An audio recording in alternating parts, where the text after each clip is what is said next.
While meant to be informative and empowering, this presentation contains content about depression and suicidal ideation. Please see a member of your support team if you need support at any time. Use the code to access a list of resources. Hello, Mundelein High School. I'm Mr. Mahoney, one of the social workers here. Today we're going to be talking about the Erika's Lighthouse Depression Education and Suicide Awareness Program. This program was inspired by a young person named Erika. Erika was a bright light who sadly lost her battle with depression in 2004 at the age of 14. Erika's Lighthouse was founded in her honor and is dedicated to helping other young people learn about depression and overcome the stigma surrounding mental health disorder. In this presentation, you will define that depression is a common mood disorder with specific changes in moods, thoughts, and behaviors. You will explain that there is not one reason someone has depression.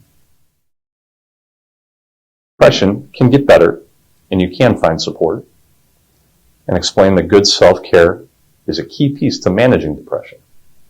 And we'll describe that self-harm and suicidal thoughts are symptoms of depression that we must take very seriously. Now we will see a brief video regarding depression, education, and suicide awareness. Depression is like gravity in the sense that it's a force that's constantly with you and constantly has its effect on you, but it's always kind of redirecting your thoughts and your feelings into a more negative space.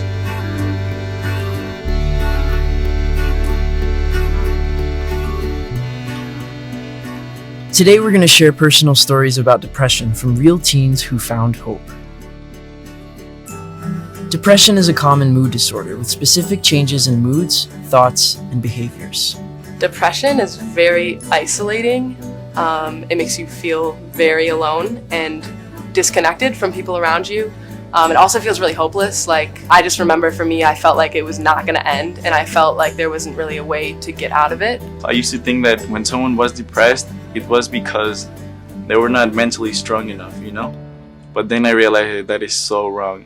There's always this message for boys, Latinos, man, that, oh, tienes que ser el hombre de la casa, tienes que ser el que tiene los pantalones puestos. That goes against being a human, has emotions, has feelings. We all feel, and my message is, allow yourself to feel.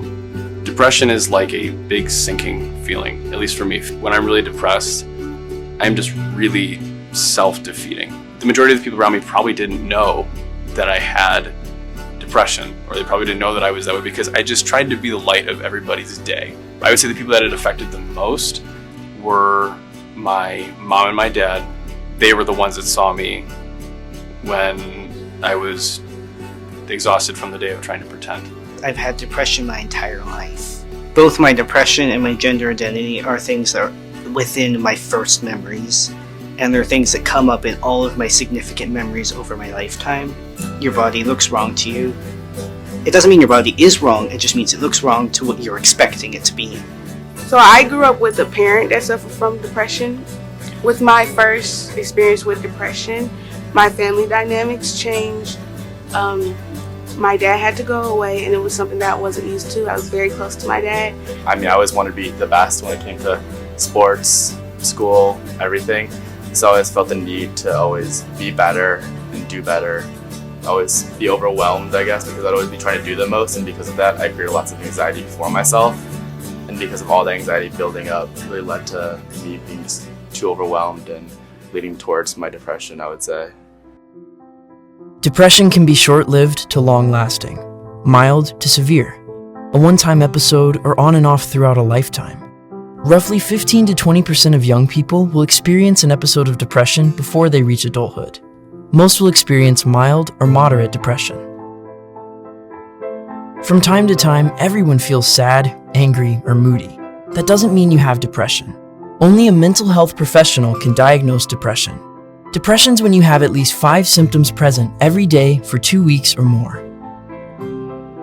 These symptoms should be a change from what is normal for you and include sadness, anger, or moodiness, loss of interest or pleasure in favorite activities, change in appetite or weight, sleeping too much or too little, restlessness or sluggishness, extreme tiredness, trouble making decisions or focusing, feelings of worthlessness or guilt, thoughts of suicide or self-harm.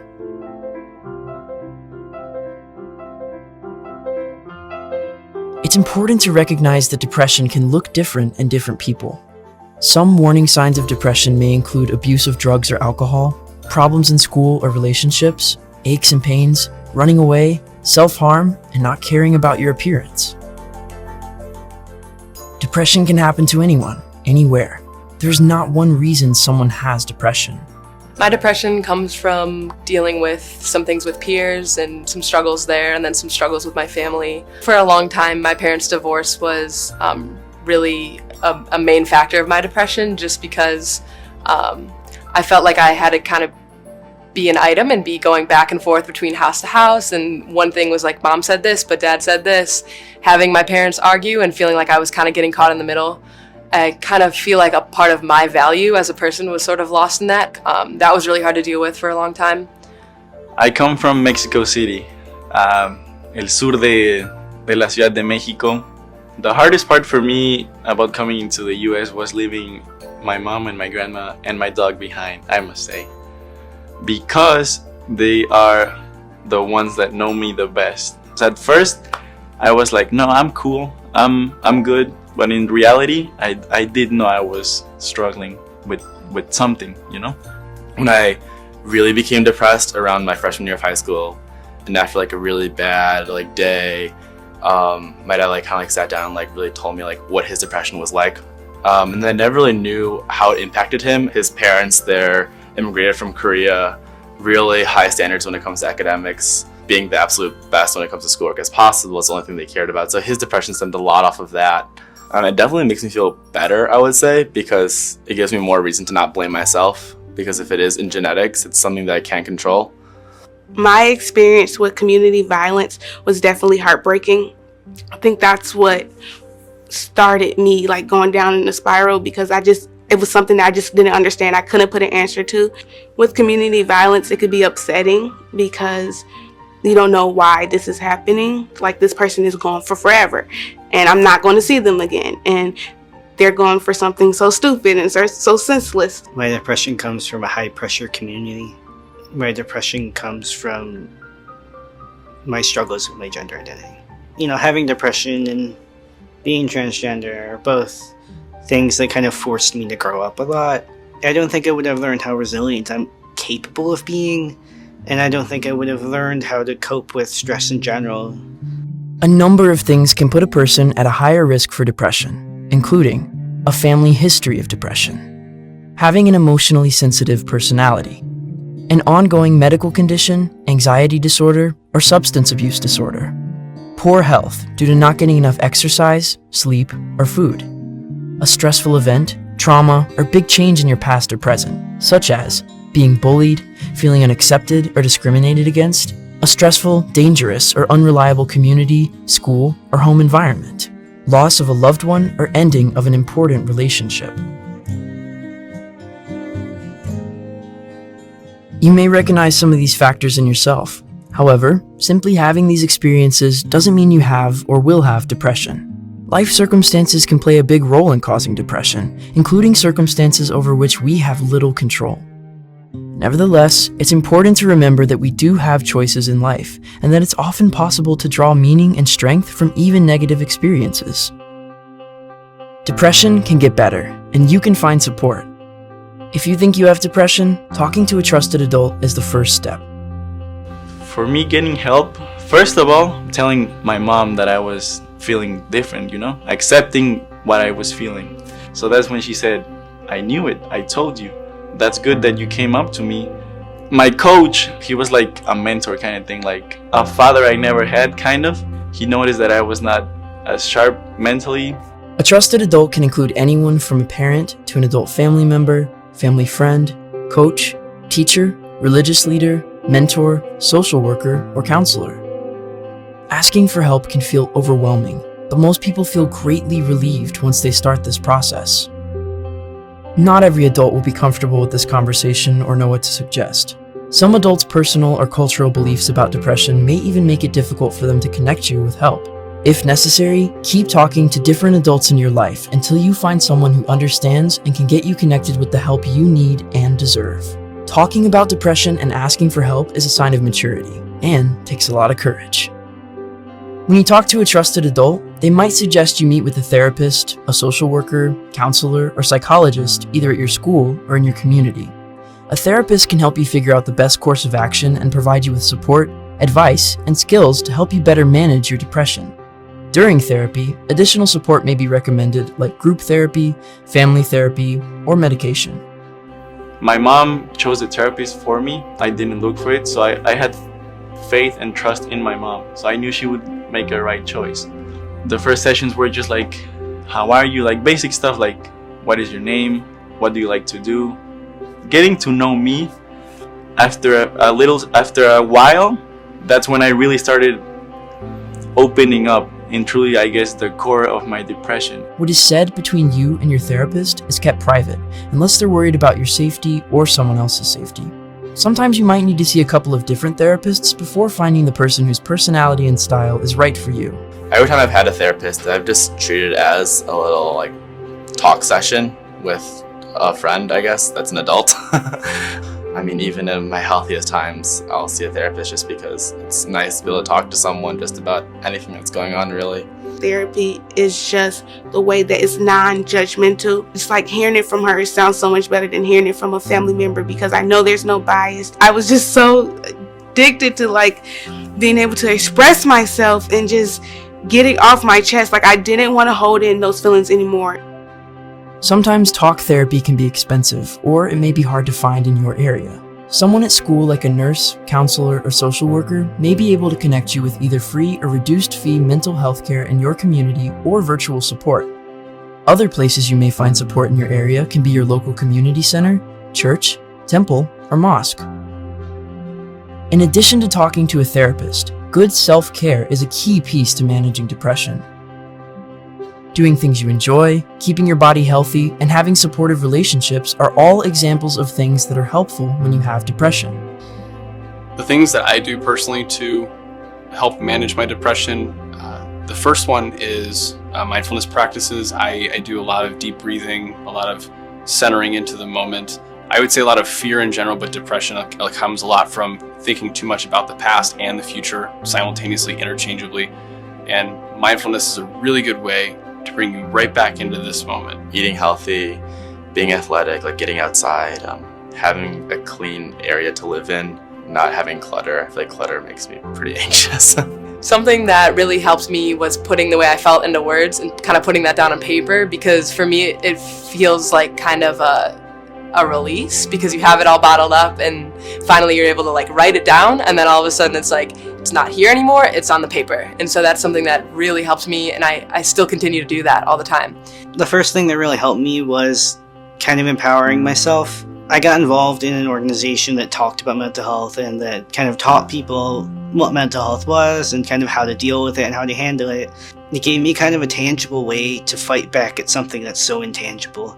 Church was one of the major things that helped me out because it just gave me a sense of hope and that God is going to look out for me and He's there for me. Love yourself at all times. It's okay to feel whatever you're feeling. Self-harm and suicidal thoughts are symptoms of depression that we must take very seriously.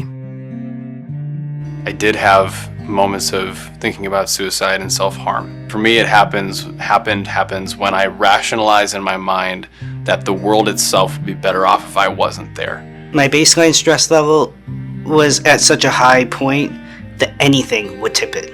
Any little thing would push me over to the point where I'm just overwhelmed. I think sometimes if you're constantly tipping over and constantly over constantly overflowing and with stress over time, you'll end up reaching a point where you kind of don't want to deal with it anymore. And you start considering things like suicide. I think that that's something that was almost constant for me in high school, just because I was almost constantly just overflowing in that stress level, kind of thing. Self-harm is when people hurt themselves or put themselves in dangerous situations because they're feeling a lot of emotional pain and don't know what to do.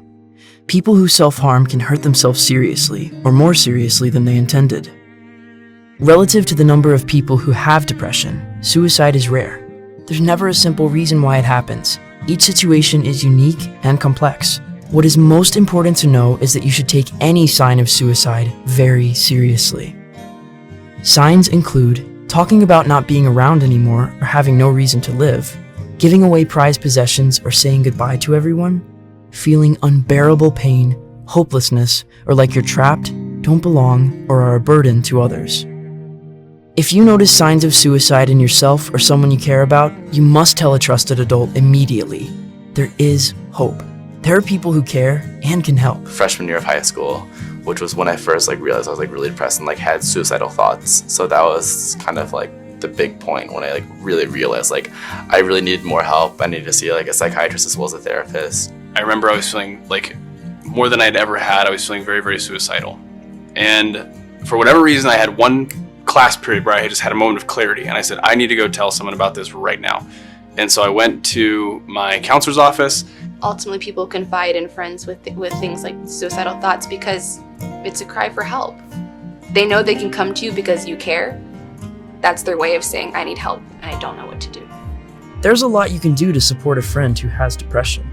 First, if you're worried a friend has depression, ask them if they've talked to a trusted adult. You could even help them talk to a trusted adult if they haven't had that conversation yet. If your friend is already getting help, know that you can still play an important role in helping them feel loved and supported. I feel like my friends were a big part in my return to being healthy and just helping me cope with everything. They were always there and they never looked at me differently. Having someone close to you struggle with depression can be difficult because it leaves you as a friend sometimes feeling a little bit helpless. Your job is to support them. It's not to advise them on how to live their life and how to manage the depression. Your job is just to be the support system for them and to listen. There is a bright side. You can live with it. I've learned that from Alan. He's such a successful person and he goes after his goals and really inspires me. If you find that you're facing something that is unbearable, it's okay to get help. No matter what anyone has said to you, no matter if you feel embarrassed or you feel like you're alone, first, you're not alone. Do not be scared and seek the help that you need to seek. Never let that one person stop you from overcoming this because you can overcome it. And this will not be the end all be all. You will be okay. I know what it feels like to be in that really dark place, and this doesn't have to be the end, and that if our lives are books, let's say, if our lives are books, then depression does not have to be the entire book, and it also does not have to be the last chapter. It is just a chapter in the middle, and you can just flip through the pages, and there's more at the end that doesn't look like that anymore. You are special. You are incredible. And things are really tough right now. You will overcome all of it.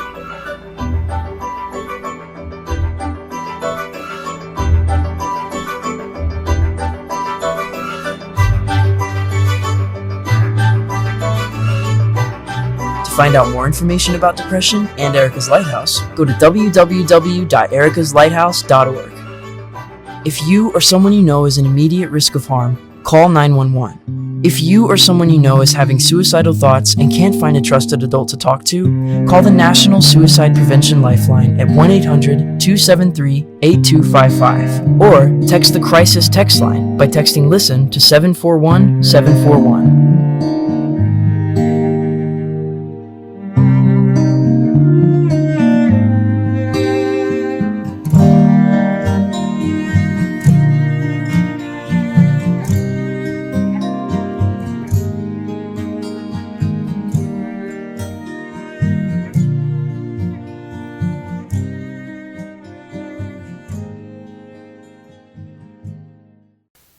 As we just saw referenced in the video, we're going to talk about symptoms of depression. The symptoms that we discuss are we need at least 5 symptoms to be present most every day for at least 2 weeks in order for it to be considered depression. So the symptoms would be a depressed mood or sadness or irritability, a loss of interest or pleasure in activities, change in weight or appetite, change in sleep, feeling sped up or slowed down, fatigue or loss of energy, feelings of worthlessness or guilt, trouble concentrating or making decisions, or thoughts of death or acts of self-harm. Again, each of these 5 symptoms present most every day for at least 2 weeks. We are now going to talk about what is stigma. What are some examples of stigma that some of the teens in the video experienced? Stigma is the belief that if you need help, you will be disrespected or disgraced. We are now going to talk about some protective factors that can help with depression or sadness. Positive support from family and friends, having trusted adults and mental health professionals in the school, mental health professionals through outside agencies, helping coping strategies including mindfulness practice, self-care, healthy habits such as sleep, exercise, and diet, extracurricular activities, and medication. We're now going to hear some follow-up questions with our teens. We're going to ask, why is it so hard for teens to talk about their depression? I feel like it's hard to talk about your depression because there are so many stigmas around it, and you feel like if you're comfortable where you're at, and it's hard to change, especially if you don't like change. Would reach out to oh, I have depression to a friend, and they just won't believe you. Sometimes you feel like you can handle it by yourself, and it's honestly really difficult to admit that you can't do something and you can't work it out by yourself. So that definitely makes it hard for teens to talk about when they're struggling. I think it's hard for teens to talk about depression because of the ideas and the stereotypes around it. They believe that people who suffer from depression are incapable of doing anything, and they have to have people by them 24/7, which is very false. People with depression do still function like normal human beings. It's just that obviously they have mental health. That's something that they have to constantly keep track of so they don't lose themselves. What self-care strategies do you use? I definitely love to talk to other people. When I'm not feeling great, I need to get out of my head, so I always go talk to anybody, whether it's my friends or my parents or anybody at school. I use deep breathing. I breathe in for 4 seconds, and then I hold for 7 seconds, and then I breathe out for 8 seconds. And so I like drawing, coloring. I use tip, which either you can splash water on your face, cold water, or you can hold ice cubes or an ice pack or anything that's near you that's a different temperature than what you're at. I love music. Music is definitely one of my favorite self-care strategies. Music relaxes me, even if it's hype music. Music is there for whatever mood I'm going through, whether it's happy, sad, angry. So, yeah. And who do you go to for support? I can call somebody. I would go to one of my teachers because I first at the beginning of the year let them know what's going on, and I just tell them, if I'm feeling this way, then here's what I need from you. Or I use my cooking skills. And then I go to my social worker. I go to Mr. Novak. He's definitely a great person to utilize in the building. He's super nice. He's an amazing person to talk to, and he truly listens and also he gives you advice for whatever it is you're going through and finds solutions to your problems. I go to my therapist, my Strive teachers, or really close friends. I'm having a hard time, I call my parents just to talk on the phone with them, or my sister, or I'll go to Miss Penwell a lot because she's a really good resource to talk to. If a friend at your school felt depressed, list 2 people or resources that would be trustworthy and reliable. Honestly, any of your teachers is a reliable resource. They are there to help you. That's their job, whether that is academically, mentally, whatever it is. And also your support team, your counselor, psychologist, social worker, UD, doesn't matter who you go to because they will find you the right help for whatever it is you're going through. Honestly, just any of my teachers if my friend needed help. Your school psychologist or your social worker, And then I would say definitely go visit the wellness center. It's a really good calming area to kind of just get your head back in a good space. We're now going to go into some definitions. The definition of suicide is death caused by self-directed, injurious behavior with intent to die as a result of the behavior. Self-harm is when people intentionally hurt themselves or put themselves in dangerous situations because they are feeling a lot of pain and don't know what else to do. It is often a sign of emotional distress. What would you do if a friend was feeling suicidal and turned to you for help?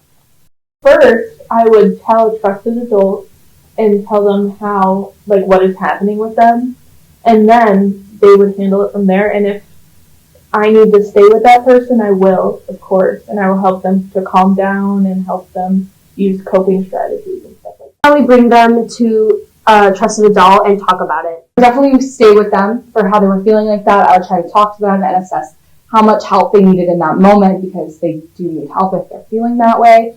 And then from there, we would either call a hotline, get in contact with some teachers or parents, depending where we're at, and figure out how to solve the situation. Find them help whether they want it or not, because though people who are depressed typically, wherever they are, they're comfortable, it's better to find them help before it gets super serious. So.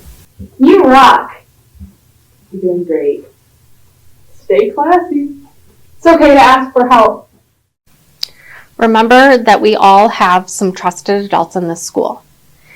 If you can, always think about at least 2 adults that you would go to, such as their social workers, counselors, teachers, security staff, front office staff, anyone that you find that can help you. It's good to know that there are people who support you in this building, and if you don't have anyone to support you, we would love to help you find one. Your mental health matters, and so do you.